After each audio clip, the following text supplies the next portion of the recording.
The first piece is called Division, and it was published in Banshee, issue 6. 1. Mountain misery's tiny fronds cloaked the hillsides and oozed pungent sap that clung to our clothes, skin, hair. In the summer, my sister and I ran through endless cascades. I counted steps while she sang folk tunes. Our child feet broke a trail of green, shaking loose red dust that covered our sneakers. Chipper wove in and out between us. He panted in the heat. 1 + 1 + 1 = 3. After the groomer, 19.5 pounds minus 0.58 pounds equals 18.92 pounds. His fur matched burnt sienna from the Crayola 64 box. On our adventures, his pelt became ruddy from the soil, gained a twig and leaf confetti. Brushing removed debris and earth, but the steamed artichoke odor remained. 2. A grandmother owns 1 dog and has 2 granddaughters that visit her during July and August. Calculate how the 1 dog splits its affection between the 2 granddaughters during these months. Show your work. 3. At home, Mama liked to scrub and polish. 99.9% bacteria and viruses killed. She presided over schoolbook stacks, monitored our penmanship, and checked sample tests. During free time, she ushered us through a schedule of activities. We learned to dance and sing, tame curls, make polite conversation. Actual free time is inversely proportional to maternal control. Calculate. As we grew, Papa ebbed to a brief shadow. Ice rattled in a whiskey glass, his face aglow in laptop light. Silence became the dominant voice during dinner. 4. Family mass equals density times volume. If Papa is now a shadow, calculate the new family mass factoring in this change. 5. Each summer, Papa's mother served us watermelon and tranquility. I crushed mountain misery with bigger and bigger feet. Chipper followed with a slowing gait. Broken stems snapped and released the same aroma. By age 13, my sister abandoned our hillside explorations. 3 - 1 = 2. She lay on the back deck in a bikini and turquoise headphones, baked herself to sepia, humming the top 10. Cocoa butter, lemon conditioner, ruby nail polish. I combed Chipper's graying coat, buried my face in his back to breathe his mountain perfume. 6. The mathematical model of the transversible causal retrograde domain in spacetime, TARDIS, describes a bubble of spacetime geometry that rotates with respect to regular spacetime, allowing its contents to travel at speeds greater than the speed of light. Use E = mc squared to calculate how much energy, E, is required to raise a teenage girl of the mass m to the speed of light c in a TARDIS, such that she could go back in time 8 years. 7.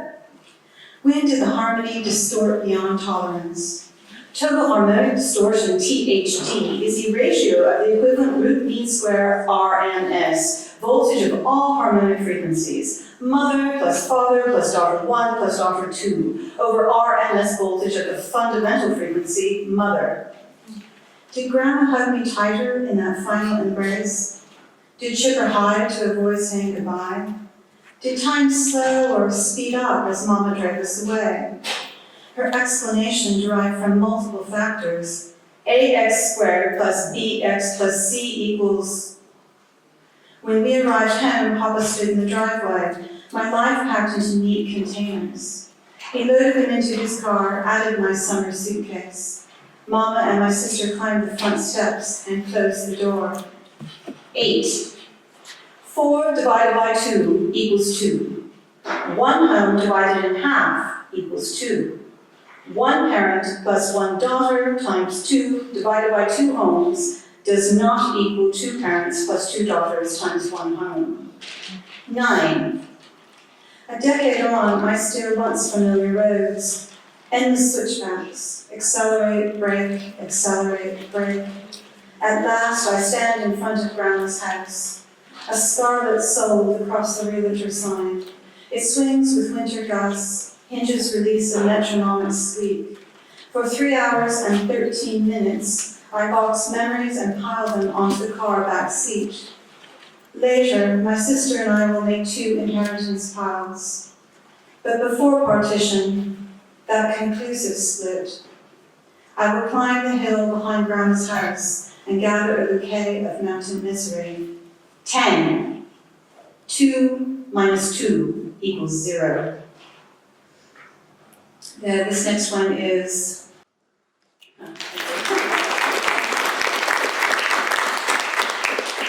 This next one is a title story in the UK National Flash Fiction Day Anthology in 2014, and the theme was the senses, and the title is Eating My Words.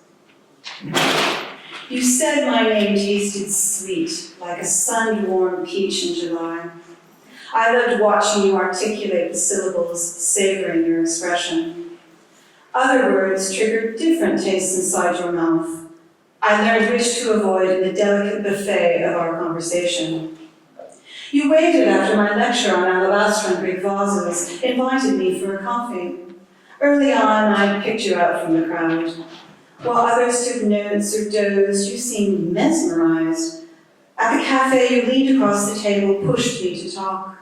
I thought my research fascinated you, but words were what you craved. As we lay spent in damp sheets, you revealed your synaesthesia, repeating my name in a whisper. You coaxed me to speak, asking for more details and terms. I told you about handle designs on Trofros vases, how they were used for immersion rituals buried in tombs of the unmarried. You stared at the ceiling, listened, and licked your lips. 3 months on, you tired of ancient Greece. Spending hours in the university library, I assembled new verbiage to tempt you. Kush, Ming, Kudoan. I missed deadlines, gave excuses to friends, yet you remained unsatisfied. Last week I cut across campus. Through a window I saw you in a botany lecture. The screen title in blue bold, medieval physic gardens. Words and pictures flashed, Elecampane, myrtle, vervain, yarrow. From the front row you watched Delphine Laurent form the words. Mouth parted, eyes bright, the look I thought you reserved for me. I found you in the cafe with Delphine this afternoon. 2 smiles over latte froth, a textbook of plant illustrations open between the cups. You stuttered an excuse that I brushed away.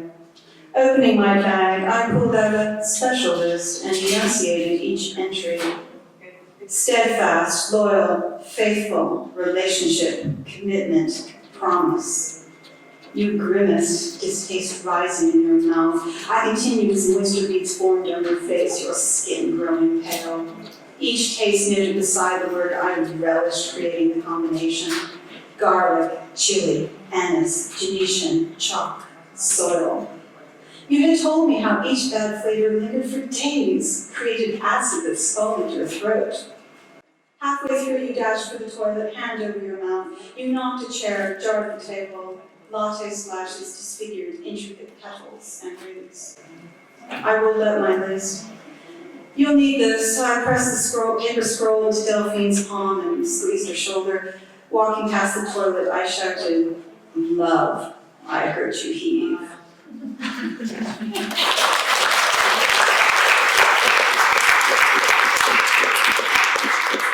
This last little short one was published in Flash, the International Short Story Magazine, Volume 10, Number 1. It's called Reflections. You're back. I thought you were gone for real this time, but no, you're sitting ahead of the vanity mirror again. Together you make quite the picture. Gold frame, beveled glass, bigger than a showcase window, adjustable wings to capture every angle, and you in the center with that "what should I do now" face. He bought that mirror for me. Special order all the way from New York. I spent hours accentuating the good, covering up the bad, creating a transformation to keep our fairy tales sweet. Beauty and the Beast, you used to say. Does he say that to you? Nearly 5 o'clock, better hurry. Dinner on the table at 6:30, served in heels and a pencil skirt. Get out of that baby pink cardigan and slip. Make the face flawless, that's the most important part. Come on, move those hands off your knees. Reach for that foundation pot. Hide the traces of yesterday. Play the part and get strong. Strong enough to cross the patio and find a road that leads in another direction. I'm waiting, all hair and bones, deep in moist earth, longing for the tremor of your footsteps passing over me. Thank you.